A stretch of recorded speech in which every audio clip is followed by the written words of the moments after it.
It's a 3-hour journey from Shakila's home to the center of Kabul. But each morning, she and other women make this walk, driven by hunger and the need to feed their children. Their destination is this bakery, one of many across the capital, where crowds of women now sit patiently every day, quietly hoping for handouts. So all the women have been pressing pieces of paper with their phone numbers into our hands. They're desperately hoping that maybe we can help them. Shakila tells us on a good day, they might get 2 or 3 pieces of bread. And every morsel counts. Were you doing this a year ago, or has the situation become worse in the last year?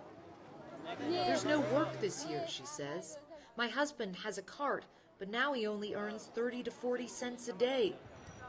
1 year after the Taliban took power, Afghanistan is isolated and increasingly impoverished, largely cut off from the global banking system and the foreign aid that once funded almost 80% of this country's budget. It is also unmistakably safer. One thing the Taliban has been able to improve is security. Outside Kabul's airport, shops are open and the streets are calm. Excuse me? He says first. Cover my face? Cover. Okay. A far cry from the chaotic scenes we witnessed last summer. He told me to cover my face, but he doesn't want to comment on that truncheon he's carrying. It's my. Tens of thousands risked life and limb to try to flee the country. Stay behind him! Stay behind him! Many feared for their lives. Others that the Taliban would take the country back to the Middle Ages. For these girls, that fear has come true. They were just a year out from graduating when the Taliban announced a de facto ban on girls' secondary education after 6th grade. Now they have improvised ways to defy the ban, setting up unofficial schools where they continue their studies. Nahid Sadat's dreams of a diploma may have vanished, but her drive has not. I always say to myself that I am so powerful, I am strong, and these things can't bring my aims and my dreams and what I want to do. Do you ever feel scared? Yes. It's so risk for us that we don't cover our face and we study our lessons. You're very brave. Yeah, I know.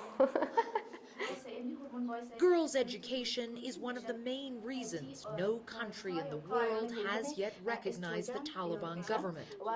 A point we put to Foreign Ministry spokesman Abdul Kahar Balkhi. When will the Taliban allow teenage girls to go back to school?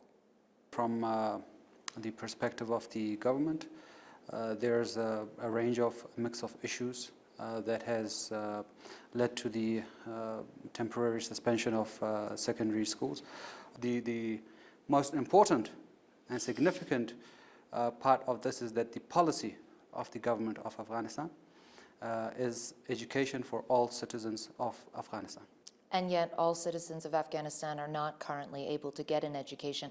What is the holdup? It seems that international actors are unfortunately weaponizing the issue of education.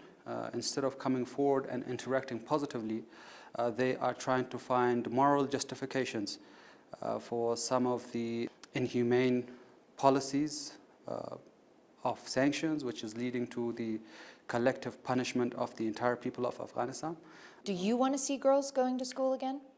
The policy of the government of Afghanistan is very clear, and that is education for all citizens of Afghanistan.